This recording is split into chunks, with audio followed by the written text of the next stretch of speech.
the Bintang god that oversees the operation 24 hours a day, 365 days a year. And a lot of the people in the team believe that their safety record will be improved with Mr. Bintang looking over them. Last year, this totem pole right on the top of the hill over there.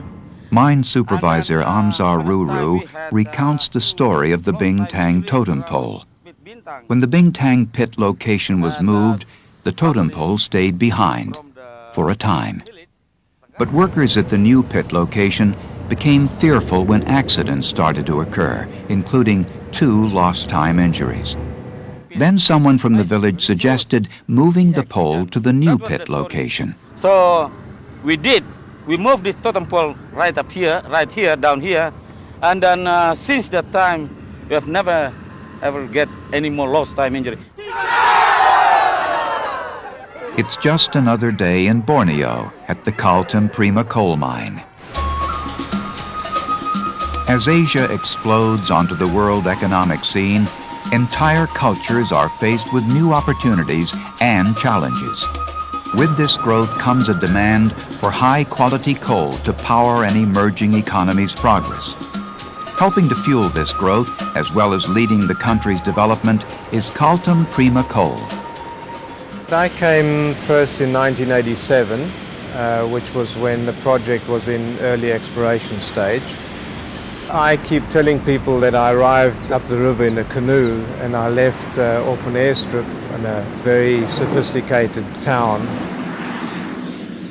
Here on the remote east coast of Borneo, a part of the Indonesian archipelago, is old Sangatta. 10 years ago, all life revolved around the banks of its muddy river.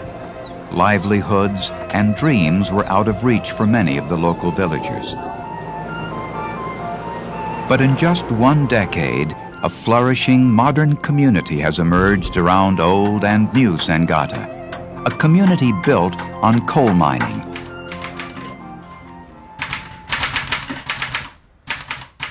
Now the progress is very obvious. It has been well organized with main roads connecting villages with the capital of the district and other outlying villages. The changes of Sangatta as capital are very dramatic. A lot of other people here have started small and grown, whereas we had a vision for a very big mine right from the beginning. And so we planned it like that and made it happen. I think the shareholders in KPC actually realised, and from of course the research and knowledge of the world coal market, knew that they had a resource that was worth mining well in advance. They also knew that the world demand for coal was rocketing. They were able to commit funds up front. The adventurous spirit of the people that they employed here enabled them to achieve their goals very quickly. After a decade of building upon these goals, KPC has become one of the largest and most sophisticated export coal mines in the world.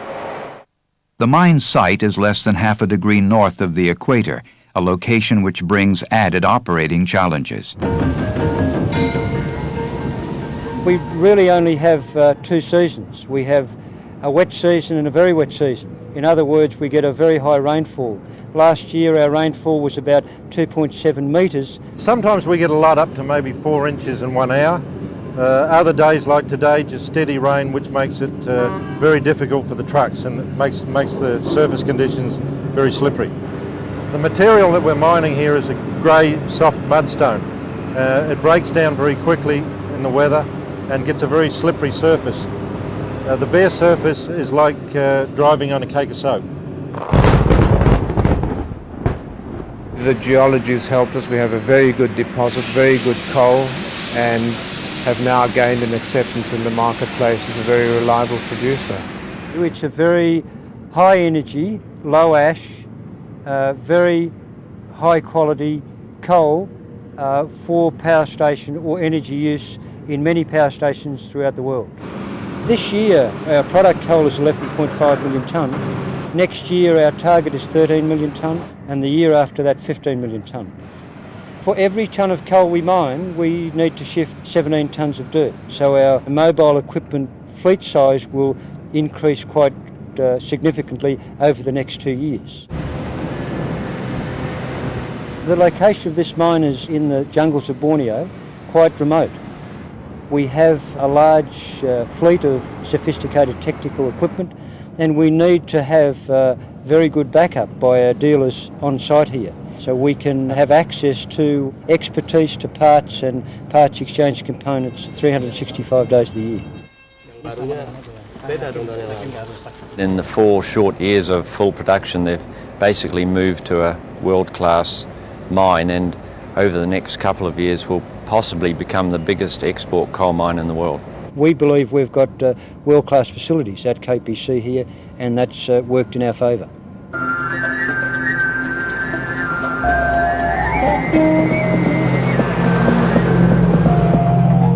All of our operators are Indonesians, and most of the frontline supervisors are Indonesians. They come from mixed and varied backgrounds and mixed and varied cultures.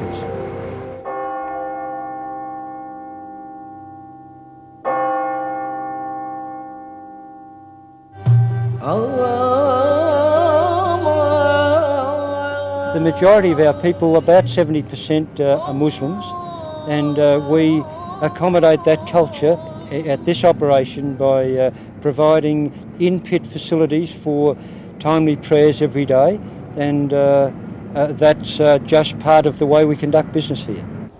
KPC credits much of its success and rapid growth to an ongoing high-interaction training effort. We're dealing with 400 and something Indonesian cultures, and we've purposely selected people from a range of cultural backgrounds to join our company.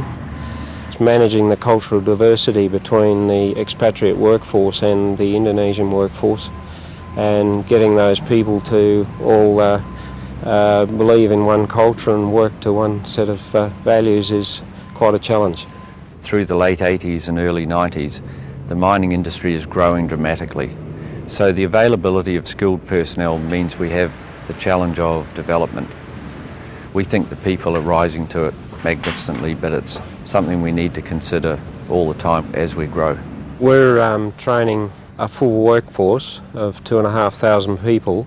We have 120 full-time trainers working on site. We're expanding the mine at the moment. We'll be taking on another 250 apprentices over the next 2.5 years. We have currently 650 of our employees going through English language training on a long-term basis.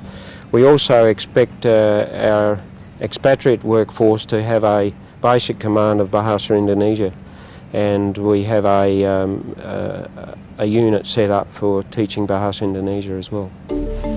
A trainer should have attitudes like this one. The first one is punctual.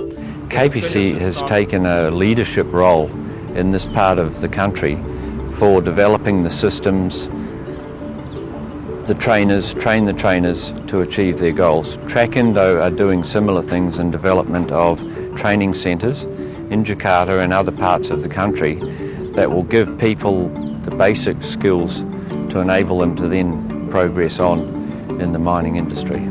Indonesia is blessed with a very willing population, very keen, very dedicated, and we've had some very good staff here. The important thing is to listen to people and what their needs are, and not try to focus too much on any particular issue.